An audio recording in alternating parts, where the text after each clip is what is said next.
Muy buenas tardes, bienvenidos al Noticiero Univisión. Sandra Ávila Beltrán, la conocida reina del Pacífico, disfruta de su primer día de libertad. Ávila Beltrán, quien se convirtió en una de las más poderosas mujeres con liderazgo en el mundo del narcotráfico. Al pensar en líderes famosos de los cárteles de la droga, probablemente te vienen a la mente nombres como El Chapo y Pablo Escobar, pero también hubo mujeres que se destacaron como cabecillas peligrosas e imparables, que comandaban ejércitos de soldados obedientes y gobernaban el inframundo a través del miedo y la violencia. Desde asesinas adolescentes hasta reinas de los cárteles, estas son historias poco conocidas de las temibles mujeres del narcotráfico. María Guadalupe López Esquivel, la Catrina. María Guadalupe López Esquivel, conocida como la Catrina, lideró un notorio escuadrón de sicarios que sembraba un baño de sangre donde quiera que fuera. Hija de un ranchero, creció en un entorno humilde y odiaba la escuela, deseando escapar de una vida normal. En 2017, se escapó de casa y comenzó a vivir con un miembro del cártel de Jalisco, donde se involucró en una guerra sangrienta entre cárteles. Aunque se enamoró de Miguel Fernández, un destacado miembro del cártel, su motivación no era solo por amor, sino también por poder, fama y dinero.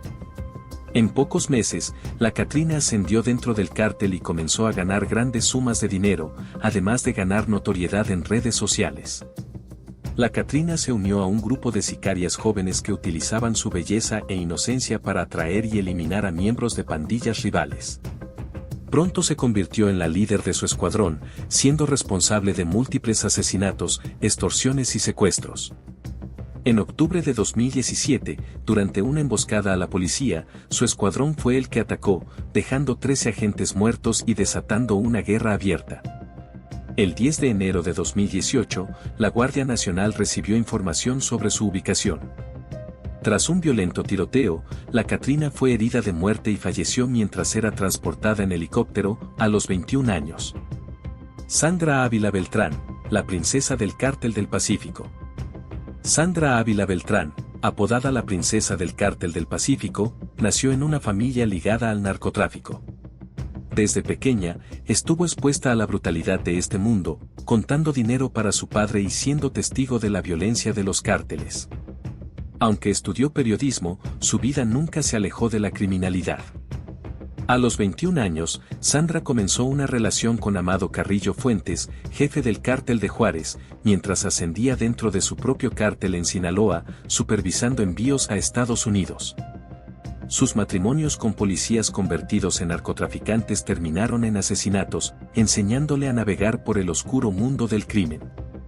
Se rumorea que Sandra tuvo una aventura con el Chapo, pero su relación más fructífera fue con Juan Diego Espinosa Ramírez, quien conectó a sus proveedores mexicanos con los cárteles colombianos. En 2001, la DEA confiscó un barco atunero de Sandra que transportaba 9 toneladas de cocaína. A partir de entonces, las fuerzas del orden la apodaron la Reina del Pacífico y trataron de atraparla. Su reinado terminó en 2007, cuando fue arrestada. Negó su actividad criminal, afirmando que solo vendía ropa en prisión y protestó por las condiciones inhumanas. Tras ser liberada en 2015, se rumorea que se ha vuelto influencer en TikTok, aunque su legado como astuta escaladora de cárteles nunca será olvidado. Número 3. Joselina Alejandra, la improbable asesina adolescente. El camino de Joselina Alejandra hacia la violencia comenzó en 1995, en una familia de escasos recursos en Tamaulipas, México. Desde temprana edad, fue arrastrada al vórtice del Cártel del Golfo. A mediados de su adolescencia, Joselina había asumido el rol de asesina para el cártel, ganándose el escalofriante apodo de la Flaca. Una referencia tanto a su apariencia física como a la figura popular de la Santa Muerte, representada como un esqueleto. Con una encantadora sonrisa y una apariencia juvenil, nadie habría sospechado que esta pequeña adolescente pudiera ser una despiadada asesina. Sin embargo, la imagen discordante de una joven con un rifle de asalto contaba una historia mucho más oscura, la cruda realidad del narcotráfico. En enero de 2015, una fotografía filtrada de Joseline, vestida con equipo táctico, se volvió viral, exponiendo la dura verdad de su situación. Para muchas jóvenes como Joseline, el camino en el cártel comenzaba con una explotación abusiva, ya sea como vigías o prostitutas, antes de ganarse un puesto como asesinas. Pero incluso el lujo era una quimera reservada solo para los niveles más altos, mientras que los soldados de infantería, como ella, vivían en la miseria. En abril de 2015, su trágico final llegó cuando la policía descubrió su cuerpo desmembrado en un congelador en Tamaulipas. Los restos de Joseline fueron esparcidos en bolsas de plástico por la ciudad, y solo un tatuaje que decía niño permitió su identificación. Este cruel apodo final selló su destino en un mundo donde la violencia sin sentido solo genera más violencia. Número 4. La muñeca china sanguinaria. Melissa Margarita Calderón Ojeda, apodada La China, tomó el camino de la ambición y brutalidad al unirse al cártel de Sinaloa en 2005, a los 20 años. Gracias a su despiadada naturaleza y tácticas calculadas, rápidamente ascendió en las filas del cártel. Bajo su mando, la violencia en la región se disparó. Su ejército narco fue tan despiadado que incluso sorprendió a sus homólogos masculinos experimentados.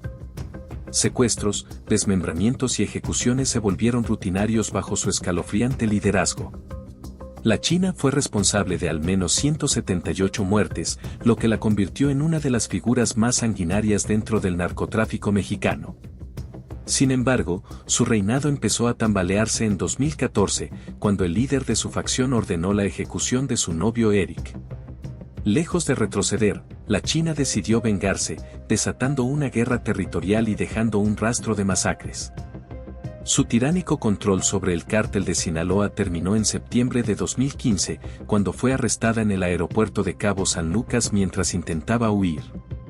Ahora, la muñeca china enfrenta una vida tras las rejas por su despiadado y brutal reinado en el inframundo narco de México. Número 5. Enedina Arellano Félix, la jefa del clan Arellano Félix. El narcotráfico fue un negocio familiar para Enedina Arellano Félix, quien parecía destinada a convertirse en la poderosa matriarca del clan.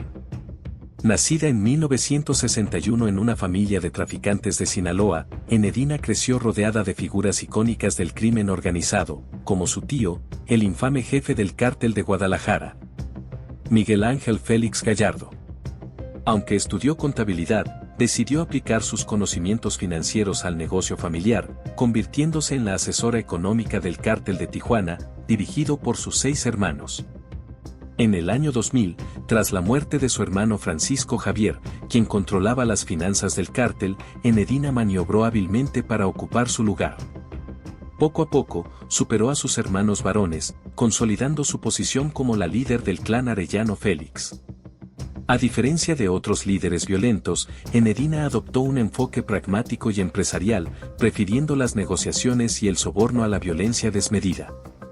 Este estilo calculado permitió que el cártel de Tijuana prosperara bajo su mando, mientras que las autoridades mexicanas y la DEA centraban su atención en los traficantes más violentos. Así, Enedina ha logrado mantenerse en la cima del narcotráfico por décadas, una anomalía en un mundo marcado por brutalidad y caos. Número 6. Luz Irene Fajardo Campos, la madrina discreta. Si Enedina Arellano Félix es el ejemplo de una reina narco que opera con estrategia y cálculo, Luz Irene Fajardo Campos, apodada la madrina o la comadre, representa una figura igualmente poderosa y metódica.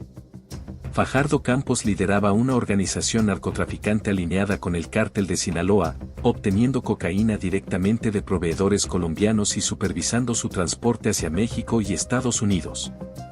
Además, operaba un laboratorio de metanfetaminas en las afueras de Hermosillo, desde donde distribuía el producto con su propia marca, Enca. Durante años, la madrina eludió a las autoridades gracias a su perfil bajo y su enfoque logístico.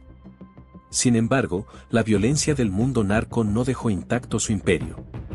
Tras la captura de sus 2 hijos, ambos fueron secuestrados, desmembrados y quemados, un recordatorio de que ni siquiera las figuras más poderosas del narcotráfico están a salvo de su brutalidad.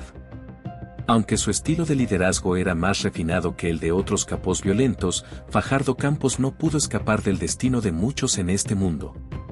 Su historia subraya cómo incluso las mujeres narco más calculadoras y prudentes no pueden evitar la depravación que caracteriza al narcotráfico.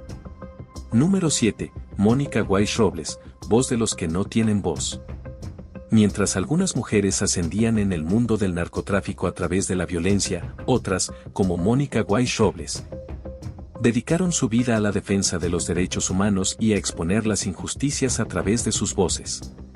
La cineasta y periodista colombo-estadounidense, radicada en la Ciudad de México, ha pasado su carrera elevando narrativas marginadas, desde comunidades indígenas hasta historias feministas y LGBTI, muchas veces olvidadas por los medios convencionales. Uno de sus trabajos más poderosos es el documental realizado para The Guardian que narra la historia de Lupita, una mujer tzotzil maya y portavoz del grupo de sobrevivientes de la masacre de Acteal, Las Abejas. 20 años después de perder a su familia en la violencia brutal de esa tragedia, Lupita se ha convertido en el rostro resiliente de una nueva generación de activistas mayas. A través de su lente, Mónica capturó el espíritu desafiante de Lupita, su lucha por la justicia y su voz poderosa frente a la adversidad. En un país donde el narcotráfico y los autoritarios buscan silenciar las disidencias, las voces como la de Mónica son cruciales para amplificar las luchas de los oprimidos y dar luz a sus historias. Estas narrativas ofrecen un retrato vívido del poder, la ambición y la tragedia. Desde las despiadadas asesinas hasta las estrategas calculadoras, estas mujeres forjaron sus caminos en los oscuros pasillos del narcotráfico. Pero entre la violencia y el caos, también surgen destellos de coraje y resistencia, como el ejemplo de Mónica Weiss Robles, que, con su trabajo, ofrece esperanza y visibiliza las historias de quienes luchan contra la opresión.